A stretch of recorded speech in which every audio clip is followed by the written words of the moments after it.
Boss Ryan. Burger. Burger, ayan na, binigay ko na po sila yung maintenance mamaya. Mamaya, may pamerienda pa na mga sani. Pag ano lang, lagyan mo ng ano to, langis no. Ayan yung laro ba.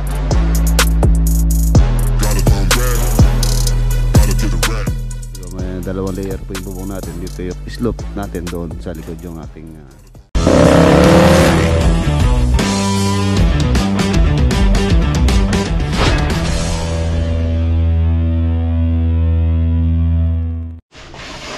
Good morning. Hey mga boss, welcome back muli sa ating channel. Nandito pa po tayo sa farm. Palis pa lang tayo. Ayan na yung mga flash doors, piniprepare na. Ayan tayong bagong kasama ngayon, si paring Jandy. Ayan sila po yung nagpiprepare sa mga flash door na to.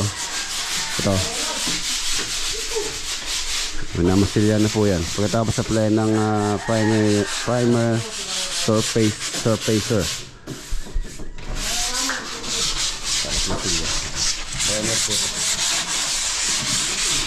Tapos mamasilyahan ng automotive locker. Racing party. Yan.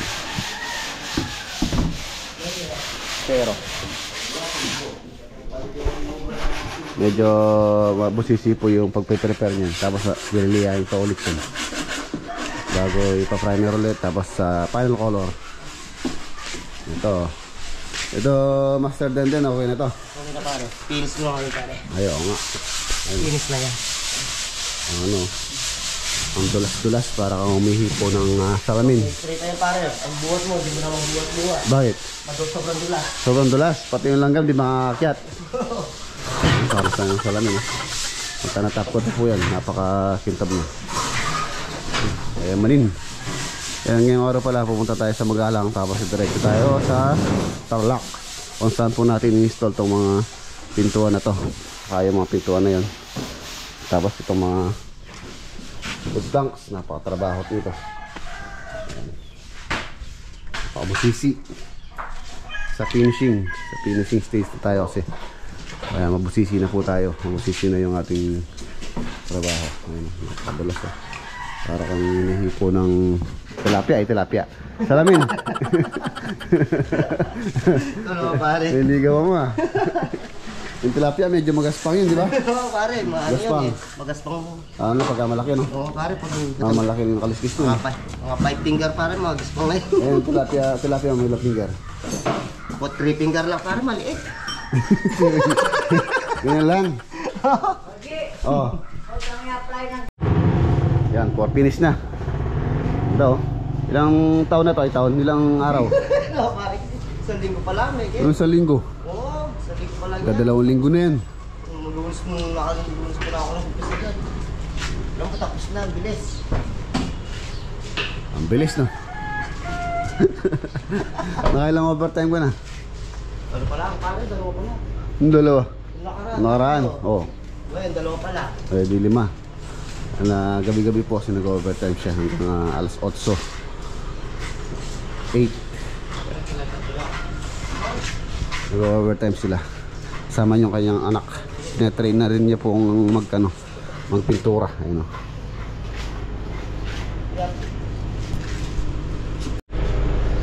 Let's go. Dadaan muna tayo sa Wilcon. Bago tayo dumiretso ng Magalang, meron tayong bibilin doon. Ayan na, narito na po tayo dito sa Magalang. Ayan, shoutout kay Kuya Jay. Dapat pagkatapos natin dito, diretso po tayo ng Tarlac naman. Para isang way na lang. So hindi na tayo dadaan pa uwi mamaya. Silipin lang muna natin sila. Yun o, wow.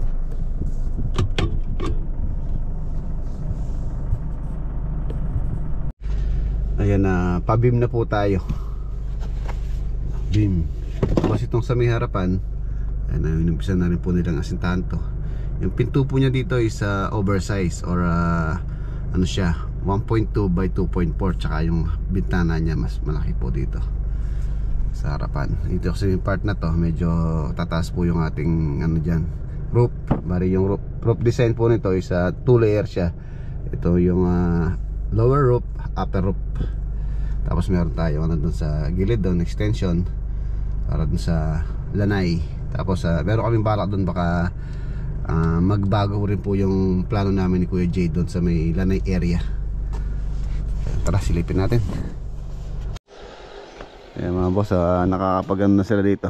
Nag-assemble na sila ng roofing beam dito sa area na to. Ayan, tulad sabi ko, may dalawang layer po yung bubong natin. Dito yung upper roof, dito yung lower roof. Para dalawa, two piece siya, two piece. Tapos yung slope natin doon sa likod yung ating drop ng tubig. Doon tayo mag-gutter sa likod. Ayan, two piece, two layer. Simple lang naman po yung design ng bubong. Nasa modern na design. Tapos itong pintuan dito, ina natin yung pintuan, nilakihan tulad ng request ng owner. Nilakihan natin.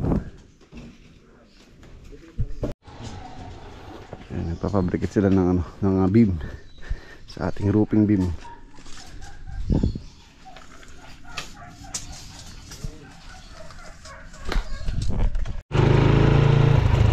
Nung Lunes, absent yung gumagawa natin dito sa loft. Sa loft na pinapagawa ni Kuya Jay. So ngayon daw, pumasok siya sa kakapon. Pasilipin natin yung project natin dito, loft, pigeon loft.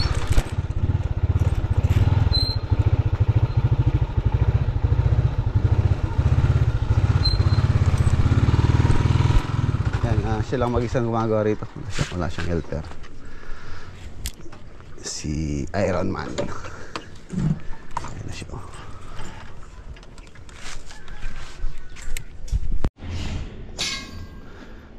Yan, going yung kanyang paggagawa. Oh, bagay na bagay ka dyan Muna ulit figure na, boss. Ha? Muna ulit figure. Wow, manta, ayaw ka magsaya mo bukit. May hagdanan po rito. Ayun yung pintuan niya. Dito na lang yung magiging hagdanan niya. Tapos meron din siyang access doon.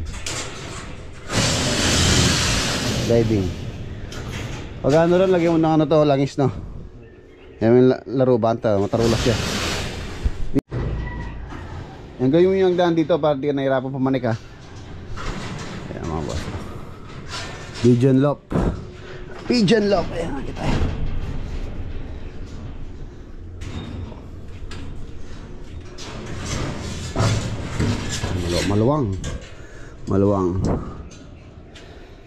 Maluwang yung ating lock. Nakita mo yung trapdoor? More than trapdoor. Ayun na yung trapdoor. Ayan, pintura to. Kailangan natin i-primer to. Primer ron, ha? Salit namin kaya. Ano? Single bar. Angle bar. O sige. Ano lang kay Jepoy doon pagka may budget naman sa kanya, no? Kung kailangan mo, no? Malapit lang naman po yung hardware dito, so madali silang tumakbo dito. Madali bumili ng materyales. Tapos dito, huli na lang natin yung pagka napinturahan na yung ilalagay natin sa higyan, Tapos ito siguro pagawa ko na lang itong dito, yung bahay ng akalapati ng mas yung kanilang yung sukat sa 1 feet by 1 feet by 1 feet, 1 foot by 1 foot yung pinaka square na. Okay. Ito yung mga binili natin mga gamit, yung perch, yung dapuan. So doon natin lalagay yun dito sa viewing. Hindi po yung tinatawag na viewing. Pagka po kasi yung mga young bird or yung mga YB, yung mga bagong inakay, so dito sila ilalagay para nabiview nila yung lugar. Pagkakabisado na nila, so pwede na silang paunti-unting i-release dito, pabayaan. Makakabisado na nila yung area hanggang tawag dito, kabisado nila itong area. Pwede na silang palipad-lipad dyan, paronda-ronda hanggang itatrain na natin sila step by step, palayo ng palayo. For example, dito magalang, pwede natin hagis dito sa malapit muna, syempre siguro dito sa malapit, palayo ng palayo hanggang matuto sila Yan. Tapos siyempre ite-train din dapat dapat kasi sa mga pagkakalapati dapat din na on hand. I-train mo sila para pumasok diyan. Pagka dapo nila dito, pasok na sila dun sa kanilang automatic, papasok na sila dun sa kanilang bahay. Pagka kasi sa race mga boss, hindi pwede yung pagdating ng kalapati mo, mag-i-stay pa siya dito. For example, dito sa bubong, mag-i-stay siya dyan, hindi siya papasok dito. So ano siya, baka hindi siya maklock. Yung posing race, meron pong time limit. For example, agis nila ngayon umaga, tapos ang cut off is mamayang 12 ng tanghali. So pagka hindi dumating yung kalapati mo hanggang 12, so cut off na po yun. Hindi na siya qualified sa race. Pero meron pa naman chance, no, kasi yung ibang race alos 5 lap, 5 lap, 5 hagis or sakay, palayo ng palayo po yun. For example, kung north yung hagis, mag-start sila dito sa Tarlac, tapos Pangasinan, tapos hanggang palayo ng palayo hanggang makarating sa yun nga. Kadalasan ang final lap nila dyan sa may Isabela or Cagayan sa Claveria, ganon. Yun yung kanilang pinaka final lap. Tapos pagka south, tawid dagat na po yun. Pag south, halos nag-aagi sila from halos final lap yata sa may Sorsogon, mga ganon, sa Visayas na. Ayan, yan yung ating ang lock pala ni Kuya Jay. Sagdanan. Halos kawig na sa akin, pero basta malaki po yan. Tsaka yung sa atin na ano lang yun, retasong materyales. Kaya kung mapapansin nyo sa akin, meron pa siyang fluted panel tsaka PVC panel, yung mga retaso natin din na pinagamit ko. Ayan, ito yung PSM board, tapos pipinturahan na lang yan. Ito, balak namin dito kulay black para hindi masyadong dumihin din.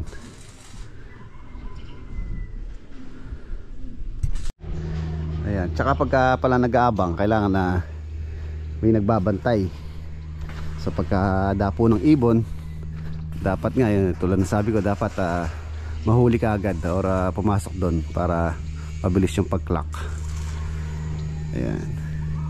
Yung ibang mga big time na nagre-race, ano na po sila, chips, meron ng chips yung kanilang ring.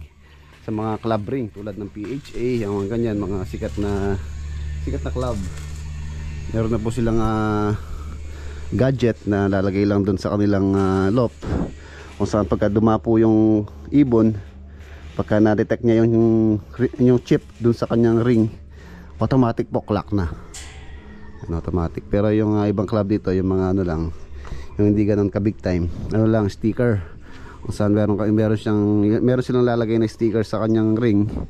Tapos pagka pumasok, kukunin mo yung sticker, i-scratch mo, yun yung papasok mo dun sa application na meron kayo sa inyong club. Dun na magre-register yung kalapati mo na ganun umuwi siya. Tapos dun nila malalaman kung ano yung kanyang speed. Yan, meron din po silang speed na binabasihan. Tapos pagka sumali ka sa isang club, susukatin po nila itong loop mo. Susukatin nila kung ilan yung layo niya sa Google Map yata. Hindi ko lang alam kung ganun po yung kung tama ako sa aking nabanggit. Ayan, ang sinasabi ko po or ang sinashare ko, yun lang po ang aking nalalaman. Pero newbie or baguhan pa lang po ako sa pagkakalapati rin. Dati nung bata ako, hilig lang, parang parang laro-laro lang nung bata ako. Mahilig din ako sa kalapati noon, alaga-alaga lang, parang lang namin nun, laro-laro lang. Pero ayan yun, isa na rin sa ating libangan pag-aalaga ng ibon. Ay, marami na po mga nag-aalaga ng ibon dito sa atin. Sa amin sa Arayat, marami na rin po, marami ang mga magkakalapate. Ayan, shoutout din pala kay Sir Basti, owner po ng ating project sa Tarlac. Isa rin po siya sa mahilig sa kalapati dati. Ayan, kwento niya sa akin. Marami din daw siyang kalapati dati nung nandito siya sa Pilipinas. Ngayon nasa Hong Kong.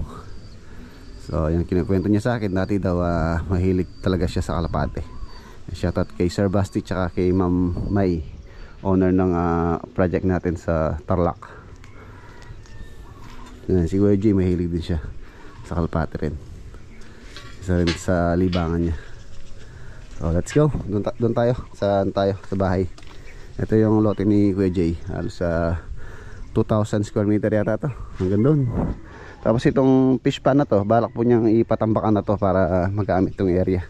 Itong fish pan na yan. Yan, unti-unti pinapatag ni yung caretaker nila dito. Yan, tapos nagtatanim-tanim siya ng mga gulay-gulay, sili, talong. Ayan, marami. Tapos mga fruit bearings na halaman pinatanim ni Kuya J yan. Lansones, kalamansi, atis, mangga, duhat, kasoy, meron. Mas marami pong mga pinatanim si Kuya J dito. Pagka lumaki to, for sure yung area na to is napakalilim na.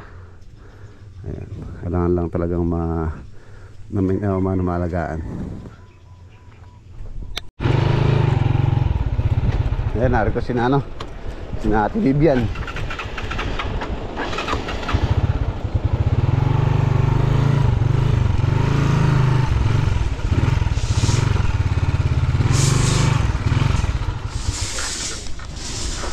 Yeah.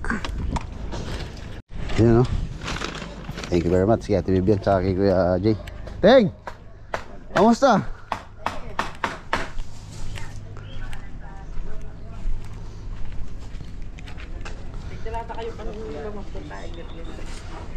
Thank you. Oh, minta ko kitong kay kitong loti card. Ayan, maraming salamat kay Ate Vivian. Shout out. Ayan, shout out din kay Kuya Edgar. Ayan, kay Kuya Jay. Shout out. Kausap natin. Merienda. Uy, halika dito. Shoutout ko pa yung vlog ng Raj. Yan, may dala pa pong si Ate Vivian. Ulam para sa mga tropa. Ayan, ulam ang dami. Kanin. Thank you po, thank you. Ayan siya, malapit na rin. Roofing beam. Tapos ito, yan pa lang po yung pinaka header nitong ating bintana rito, tsaka yung pintuan, halos pantay. So yung ating pinaka header dyan, lalagyan natin siya ng lintel beam. Lintel beam siya, mukha lintel beam.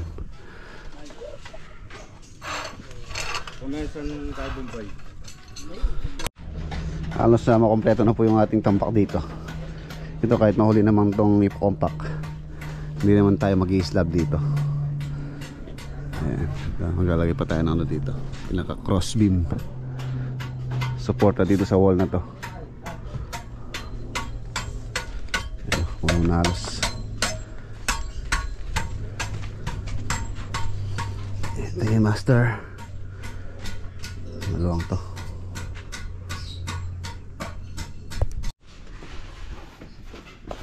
Ayan, yung CR nitong isang bedroom. Meron din po siyang private CR dito.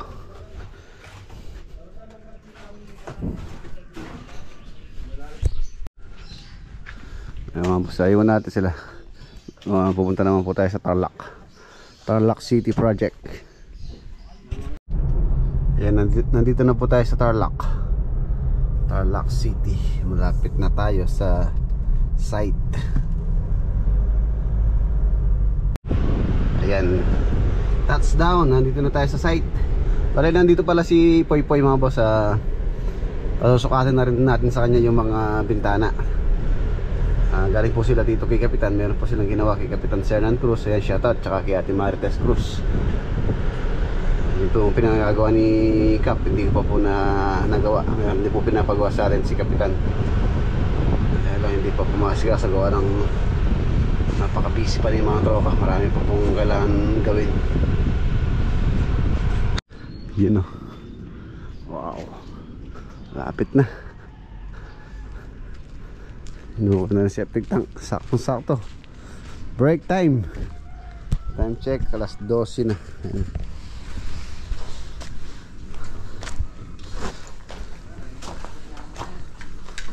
Luwang na. Anong ulam natin? Hindi ka pala bisita. Na.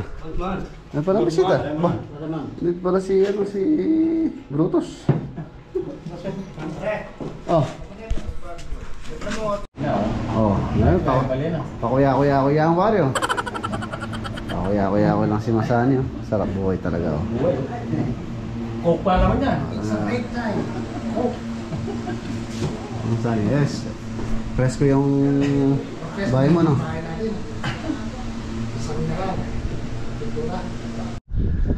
Ayan mga boss, ayan na po yung tsura niya. Ayan na si Masani. Masani, walang ano ngayon, ulan. Kailan na ulan? June. Wala pa date. Wala pa. Pero pagka June, maalaman mo na ako nung date, no? Ako si Weatherman. So, wow. Ayan na. Pagka ganitong oras dito, dahil itong katabing apartment din actually ito. Naka-cover na po yung ano, yung araw. Ayan, halos doon na siya. Ayan, may ang konti. So, malilim na po dyan. So, presko po itong mga apartment. Ayan, tsaka doon sa likod, alas yung hangin, papasok doon sa likod.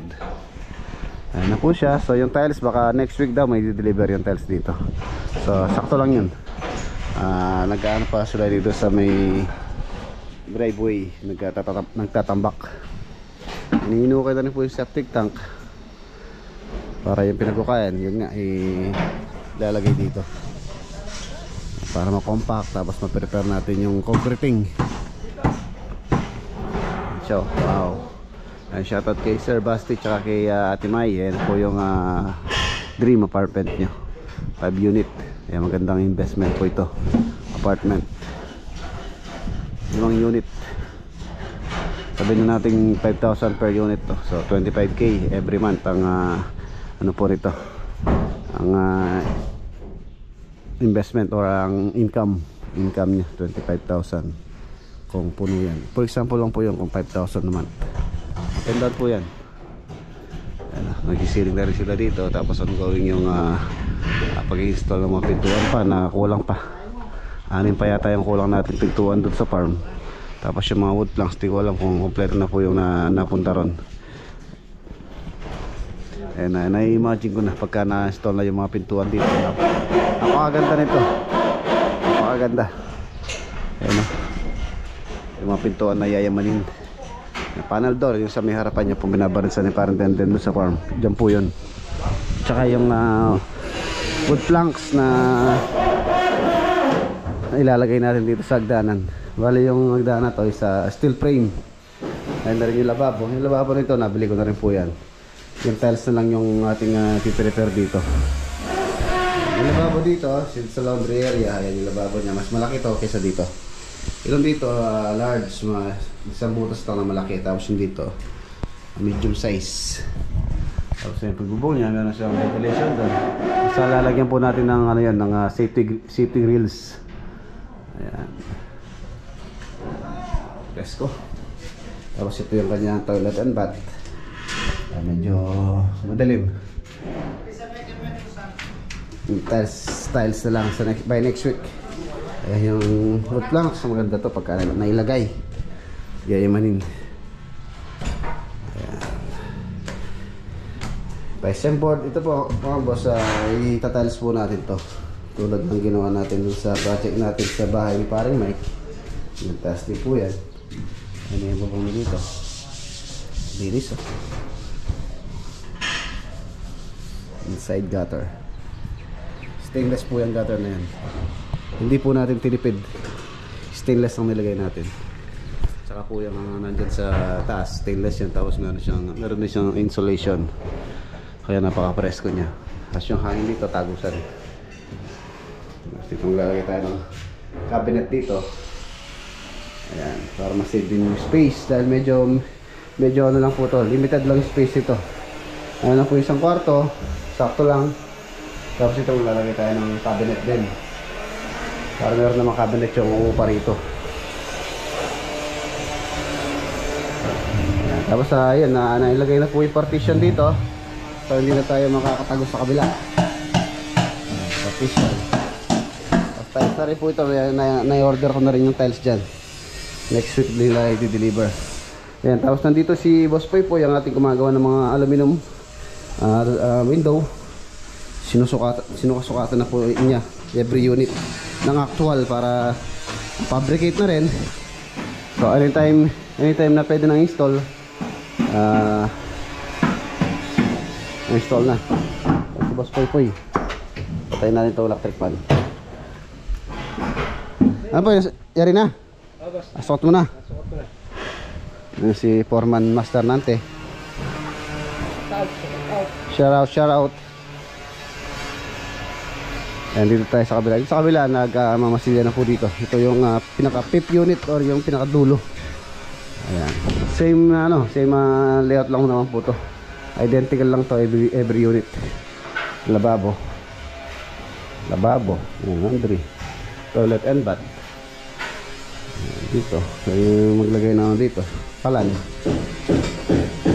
Ayan, dito. Pwede rin dyan. Ayan, nag-skin coat na rin po sila dito. So,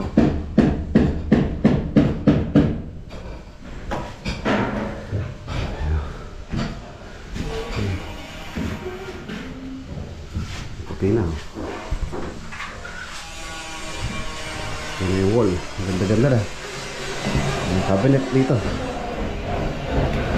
Ayan, dito pwedeng gawing pwede kayong maglalagay ng, for example, laundry, sampayan, pero actually pwede po sa labas doon.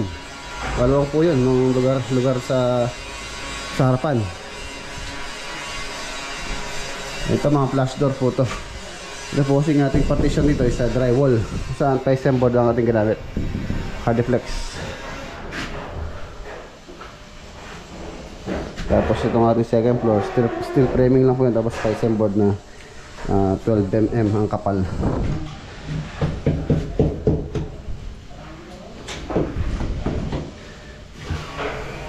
Ganda ito pag natapos. Excited na ako. Ganda. Ayan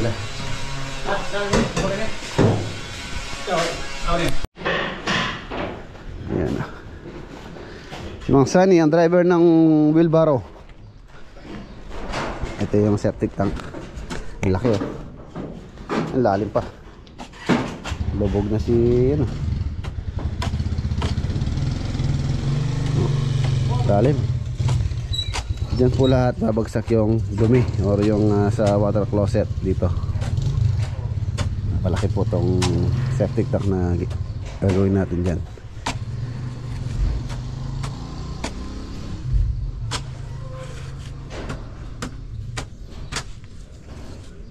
Tapos ano siya, tatlong chamber, lynching chamber, digestive chamber, lynching chamber number 1, lynching chamber number 2. Dito sa first unit nag-ano sila, drywall, partition.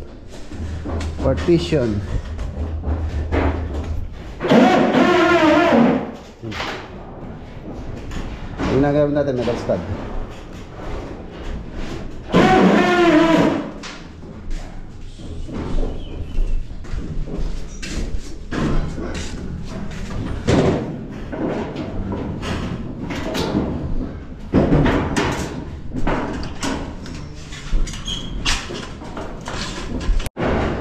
Ayan, tapos pala lalagyan pa po namin ng safety grills, yung mga bintana, siyempre para sa safety purposes din ng upa. Lalagyan natin ng safety grills.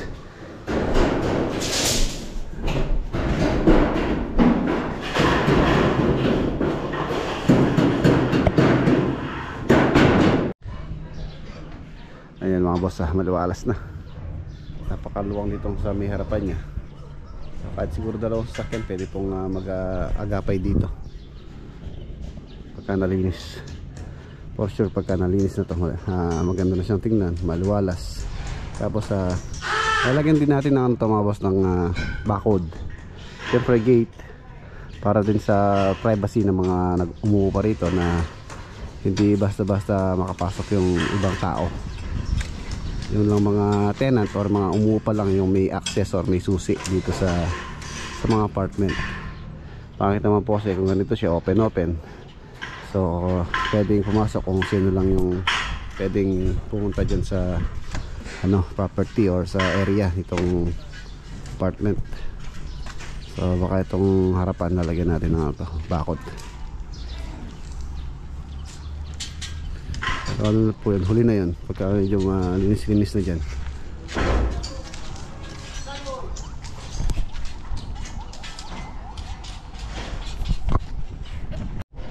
Yun o, magaling si Mang Sani. Magaling mag-landscape ng Mang Sani. Para siya nagla-landscape oh. Galing po sa halaman. Ano siya, green thumb. Yung tininim niya kay sa Lakamit, yung tininim mo kay shoutout kay Dara Oli. Ay yung tininim niyang parang kawayan.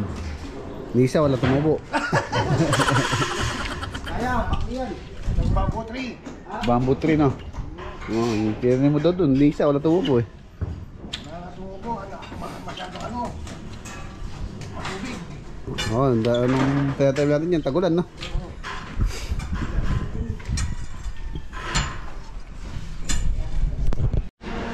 Ayan, ano na pala to, 3 months na kami ngayon, sakto. Kung saan no?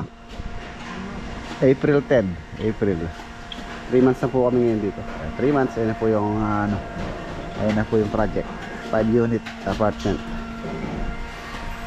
months, siguro mga 1 month pa, isang buwan pa, patapos-tapos na po to. Ayan, shoutout kay boss Ryan San Juan Losada. Shoutout boss Ryan. Shoutout muna Mang Sani. Boss Ryan San Juan Losada. Shoutout. Laki ng post negro to. Saan ba ya? Parang swimming pool ah. Lubog na si ano. Ano pangalan si ni ano? Rapi. Tatalugtog. Shoutout kay kay Ate Liz tsaka kay Kuya Bobby. Baka daw sa Rapi, gagawa tayo ng swimming pool dun sa likod.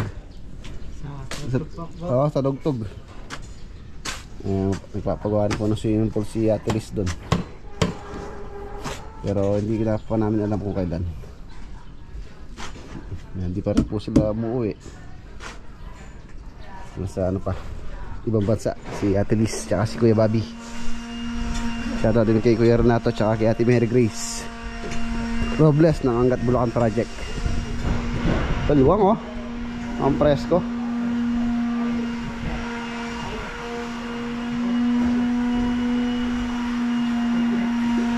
Ang kami ng burger ayan binigay ko na po sila yung maintenance mamaya. Tuwan-tuwa na si Mang Sani Pamerenda. Thank you very much po. May pang maintenance na sila mamaya. May pang merienda pa na Mang Sani. Ang luwang itong sayawan mo. Pagka wala kang ginagawa, gusto magsayaw dito para makompact. Tatalot-talot mo dito. Meron lang po kami compactor dyan. Nandito pa yung compactor natin. Para pagka kompleto na, i-compact yung layout.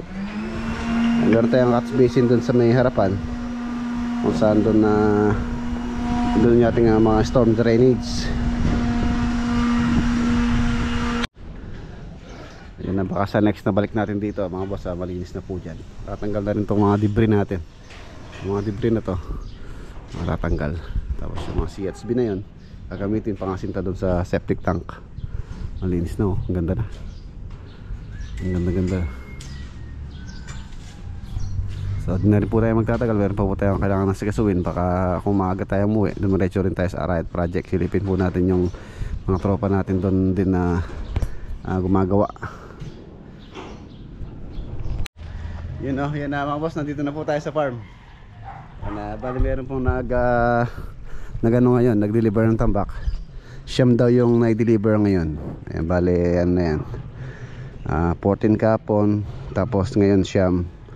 Ilan pa yun? Bali 23 tambak na. So ano na lang, 7 na lang yung hinihintay natin. So kompleto na po yung ating tambak.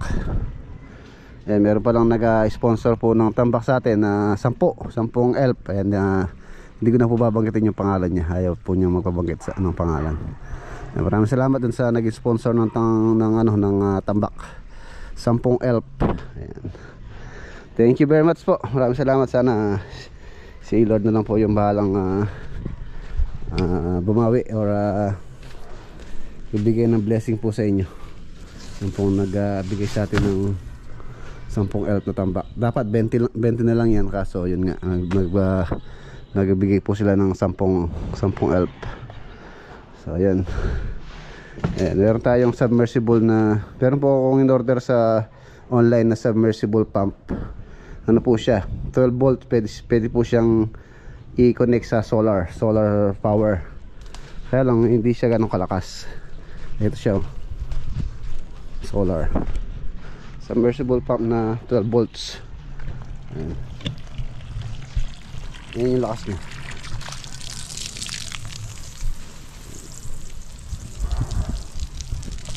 Hindi siya ganun kalakas, pero ayos na rin. Pagka titingin po ako ng panel, solar panel, para magawa natin siya ng ng connection. Tapos meron ako lumang baterya kay Hero, may pinagpalitan po to. Ito po yung nagsusupply sa kanya ngayon. Ayan, baterya siya. Ito siya. Battery 12 volts. Tapos diretso doon. Ito yung submersible nandito sa ating swimming pool. Ayan. Ayan siya. Ayan.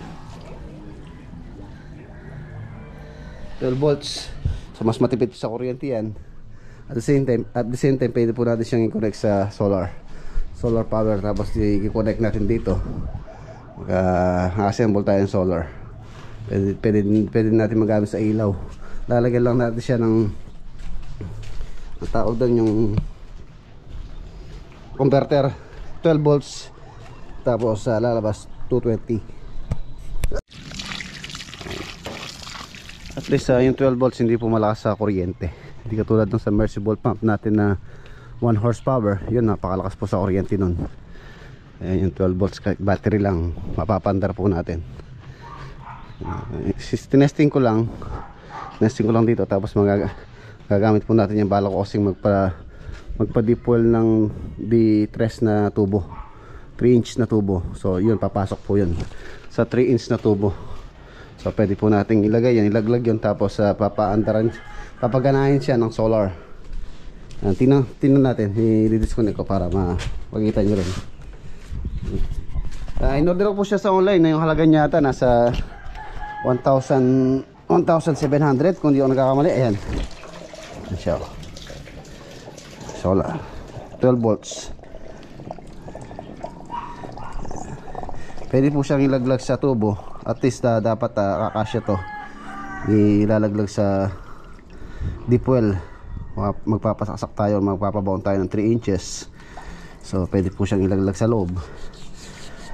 So ano na po yung ating yung ating kuryente, makakasave tayo. Solar siya. Yan, subukan natin ulit. Battery po ang pinandar ko muna. Itong pinagpalitan ko kay Hero, 12 volts battery. Yan. Yan, mandar na siya. Yan, tumutulo siya doon. Pero ito po yung, meron po akong transformer dyan, or power supply 220 tapos 12 volts. Dito natin ilalagay. Dito muna. Titingin ako ng solar panel. Lalagay tayo ng solar panel dito. Tsaka sa mga ilaw din naman, pwede natin i-connect din yan. Gamit lang tayo ng yung transformer, yung 12 volts, tapos lalabas 220. Daming bunga ng mangga, oh.